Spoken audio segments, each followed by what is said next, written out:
So today we're talking about stages of development. Yeah. It's probably going to be part one Yeah. of multiple parts. Yeah, 2 or 3, I think. Yeah. So we'll see. We'll see how these go. Yeah.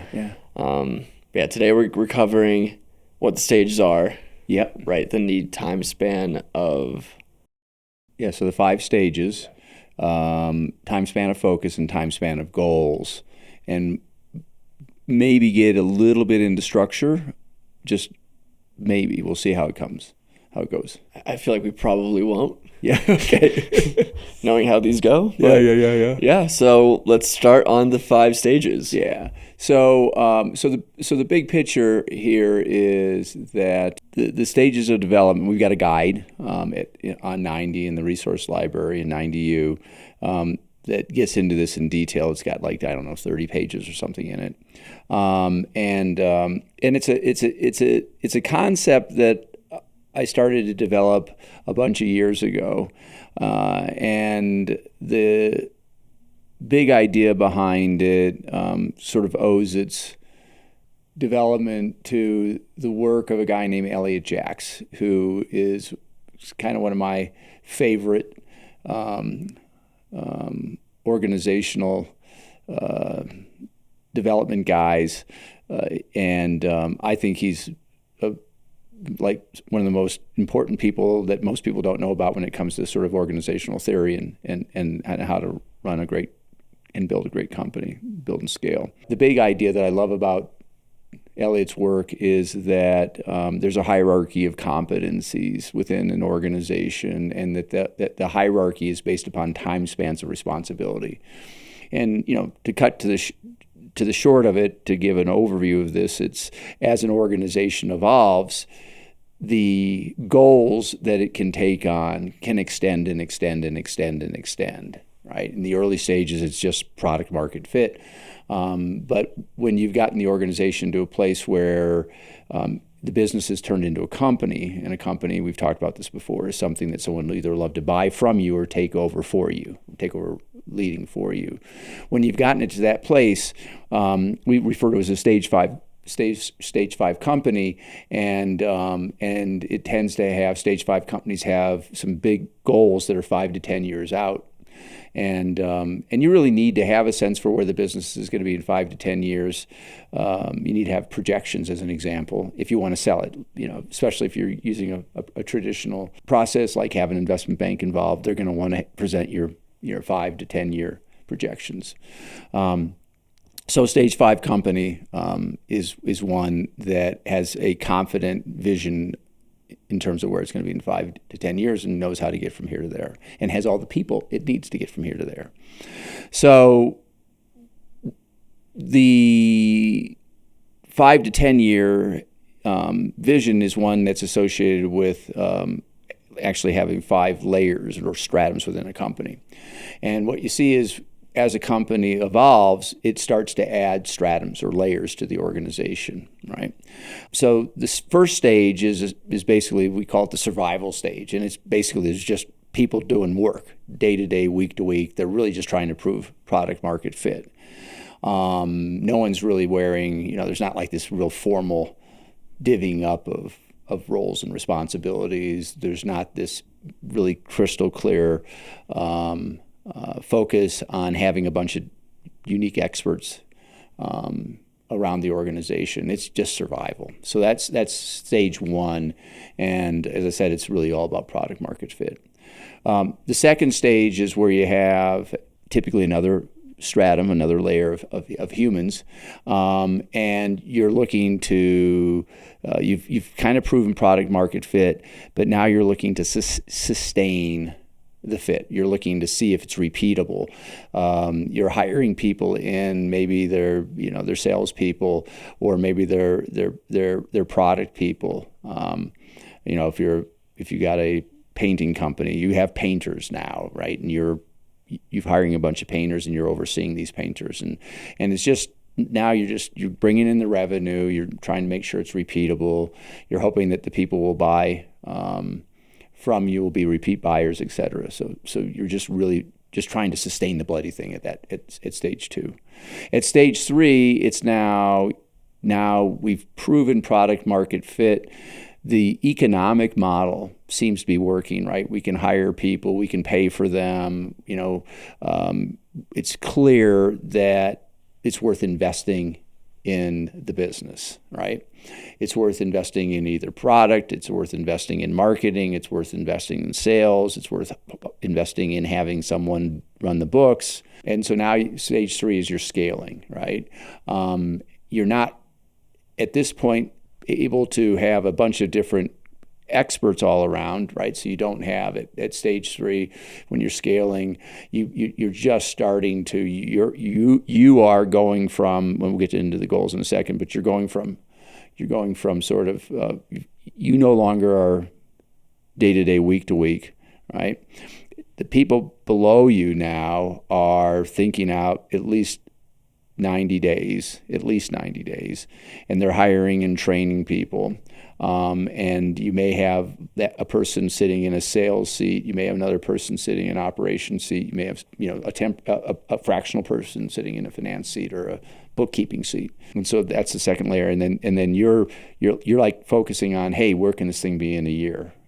Or 2 years, right? And so now you can start to think about hiring really good, like marketing people, head of marketing, or a really good head of operations, or a really good head of product, or a really good recruiter on the people front. And so now all of a sudden, this is when you move into succeeding, right? I can get really good people sitting in like my head of marketing seat. I can get a really good person sitting in my head of sales seat. I can get a really good person sitting in the head of product seat. I can get a really good person sitting in the finance seat. And what's happening as you go from survive to sustain to scale to succeed is you're taking off hats, right? So in the beginning, you wore every hat: marketing, sales, right, et cetera. And then you get rid of those hats, and you tend to get rid of the hats based upon what you're least interested in doing and you're not as good at, right? So especially if you don't love doing something, you're not great at it, right? You hopefully can start to get rid of those hats. The goal, as I said earlier, is to get to stage 5, and that's where it's a stewardship stage. It's where you are focusing on the sort of 5 to 10 year things, and you've got these amazing people below you running sales or marketing. Maybe you have an integrator, maybe you have a C-suite, maybe you have a president, right? At the fourth layer of the organization. But this is now to the point where you're playing this visionary role.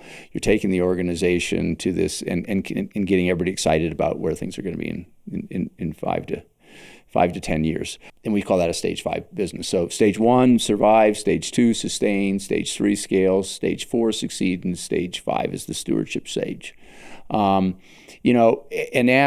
as I said, what happens is as you add each of these layers, the time span of focus extends, right? And so, you starting in the beginning, as I said earlier, you're focused on day-to-day, week-to-week. Then once you hire some people that can be in that first stratum of the company, now you can focus quarter to quarter, right? At stage sustain. At stage scale, you're now focusing year to year, right? Maybe you're focusing out 2 years out. At stage succeed, you're focusing on, as the founder, CEO, you're focusing on 2 to 5 years. And then, as I said earlier, stage 5, in the stewardship stage, you're focusing on 5 to 10 years out there. And so with those as your focus or your foci, right? You're now have people below you that are capable of doing the 2 to 5, and then they have people below them that are capable of doing the 1 to 2, and then they have people below them that are capable of doing the 90 days to 1 year, and the folks below them are capable of doing the sort of day-to-day, week-to-week stuff in a stage 5 company. And so what does that mean, right? It means that at the first layer of the organization, those folks are working on producing a quality and a quantity and following a process that has been designed typically by either stage 2 or designed by either stratum 2 or a stratum 3 leader. Obviously, what we talk about is, you want them to be the right people, which means they're good core value fits, and then you also want them to be competent in terms of whatever that particular job is, right? And so we talk about competency. We talk about they need to be committed. They really want to genuinely do the job well, and then they need to have the capacity to do the job well, right? We talk about it's physical, it's emotional, it's intellectual, and the fourth category that we talk about in terms of capacity is time span capacity to be able to take on the responsibilities. So that stratum 1 seat, I guess we are getting into structure, right? That stratum 1 seat really is all about, just producing a good quantity, producing a good quality. It's about the people showing up, obviously, right? It's about them being good core value fits, and it's typically they're dealing with relatively simple problems. Hopefully they're simple enough where a little trial and error will get them through things. They're not doing anything that has a long-term impact on the organization if it fails. So those are sort of the folks that are at the stratum 1, right? And their objectives are day to day, week to week, and they consistently live up to those objectives, can accomplish those objectives. The second stratum is are people that are dealing with objectives that have anywhere from 3 months to 1 year. They tend to be team leaders, but a lot of time you have individual contributors there as well. But obviously, if it's a team leader, they're responsible for going out and hiring people and developing people and onboarding people, training them up, making sure they understand the processes, and then really getting the folks to the point where 90% of the time they're just doing their work. They're great people to work with. Customers love them, colleagues love them, et cetera. The difference between a stratum 1 seat and a stratum 2 seat in terms of complexity is, we talked about trial and error at the stratum 1 level. At the stratum 2 level, you're typically dealing with if-thens. They have a decent sense for, well, if this happens, then this happens, and if this happens, and then this happens, and this is how I should respond to it, and helping others to navigate those if-then moments associated with that particular area of the organization. Then we get to the stratum 3, and that's where things get interesting and much more complex, because you tend to see in almost every stage 5 company, or even stage 6 organizations, you see that being really the most common place for there to be a department head. And then the question is, what kind of departments do you need, right? In the beginning, it could just be there are only 3 departments. There's sales and marketing, customer service. They're all the same. I mean, it's just one department, right? And so you have that leader, and then you have a head of operations, and then you have a head of finance. So that's kind of your classic, super simple structure for the first 3 levels. And then what you want to do is you don't want to, and a lot of people deal with this as really more of a structure conversation than it is just a stage of development conversation. But what you want to do is get clear on where you need to be really, really good, right? And so maybe you need to be really, really good at marketing, as an example, or maybe you need to be really good at sales. And the person you have in there in the beginning is like they're kind of a jack of all trade, but a master of none. So they're not really a great marketing person, or they're not really a great salesperson, or they're not really a great client success person. So now all of a sudden it's like, what we really need to start, we need to start dividing up and going out and getting an expert sales leader, or an expert, head of marketing, or an expert head of customer service. And so what a lot of organizations do, and a mistake they made as they navigate these stages of development, is they'll throw another layer in here, as opposed to keep really tight on the time spans of responsibility associated with your layers, and just now start to spread out the centers of excellence, start to increase the number of centers of excellence. At 90, we got all the way up to 11 centers of excellence before we went from me having them all report to me to adding on a C-suite, to adding on that fourth layer. So, ultimately we ended up we had brand, we had marketing, we had creative, we had education, we had product, we had data, we had engineering, we had people, and we had finance, and so we got to 9, and then we decided to split product. And did I miss someone? Yes. Partnerships, client success, and client success. Yeah, you flipped over those. Yeah, that group. Yeah, that got to 11, right? Yeah. And RevOps and whatever you want to include that. Well, that was and RevOps then ultimately got to 12. Before we got to 12, though, we said, I can't do this anymore. I can't oversee this many different departments and be a good leader, right? Be a good leader and a coach. So, we decided to move to the C-suite last year. And so now, we have 5 layers and we have all those departments. And we're actually creating another product group. So in theory, I think we'll be up to 12, if not 13. Now I think about it, maybe even 14, but somewhere between 12 and 13 to 14, reporting up to, as you were putting it. Now we have, we're out looking for a CMO. We have a chief revenue officer. So the CMO has 5 different departments reporting to him or her. Then the CRO, I think, has 4 or 5. And then we have a head of product, which will have, a number of different pods reporting to them. And then we have, and we have a CTPO with product and engineering and quality, right? And then we have a head of people, then we have a chief financial officer. And then we also have a chief of staff. So now that's 6 people at the most senior, we call it the C-suite. We're 6 of us there, and then there are 14 plus or minus at the department level. And so, we're now to a stage 5 company. I'm predominantly responsible for the 5 to 10 year vision. I'm predominantly, responsible for big relationships. I'm predominantly, responsible for our culture. I'm predominantly responsible for some big ideas and some big things that we're working on, some of which may, not even turn into a product for years. And so,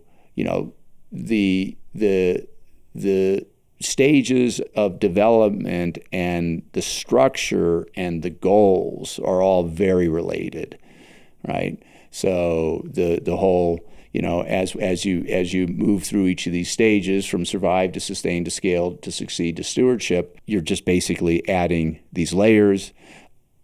Obviously, the level of competency associated with running the departments at a certain, the seats associated with each layer is more, everything's more sophisticated, more complex, more long-term oriented.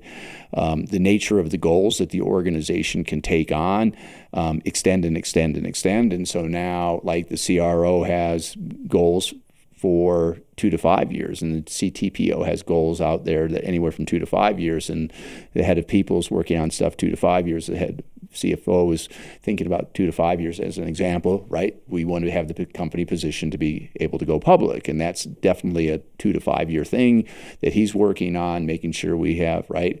Then we have security stuff that we're working on that's, like the SOC 2 has been taking several years for us to get that all in place. That should be done this year. And so, as the organization evolves, as it grows, as it scales, sort of the nature of our goals extends, the complexity of the things that we're working on extends, and you're constantly, working to make sure that each time you transition, that the culture, it's hard, right? We've experienced 3 phase shifts since we've started the company, right? In my mind, right? So the first one was when we really focused on having really strong heads of departments, and so there were a number of people who came off the senior leadership team because we were pretty flat for many a year, and that kind of sucked for them, and I hate that sucks, but that was part of the, so there was a sucky moment, all right, where some people came off the senior leadership team, but that was that stage, and there's obviously stress.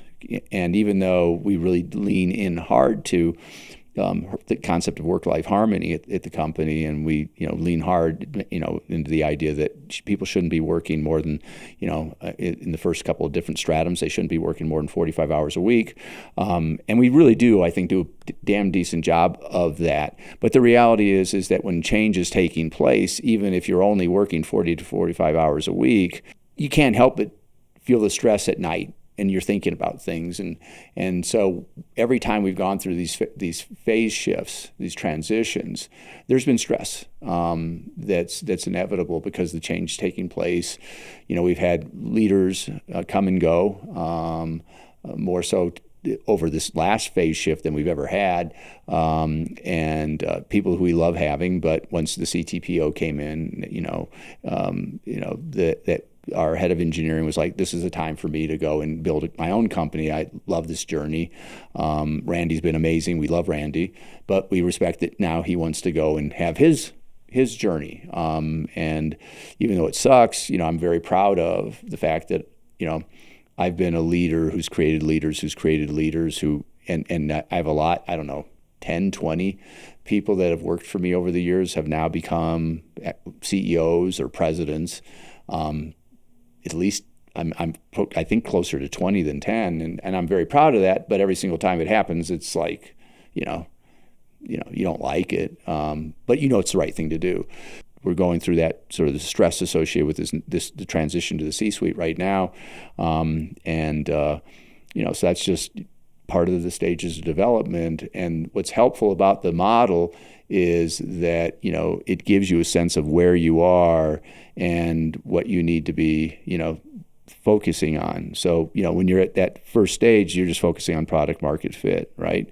And you don't even need to be really like perfect on brand. You don't need to be perfect on ideal client. You don't need to have that purpose, passion, cause nailed for recruiting purposes, as an example.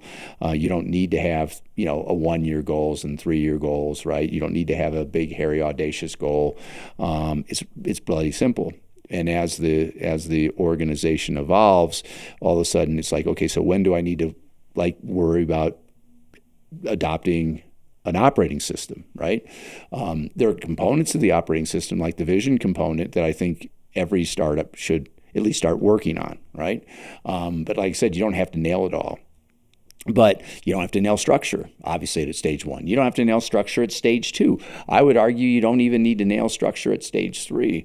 But you certainly have to nail structure transitioning from stage 3 to stage 4. And you certainly have to have a decent perspective on layering between stages 3s and 4s, because too many people, in my opinion, go out there and mess layering up.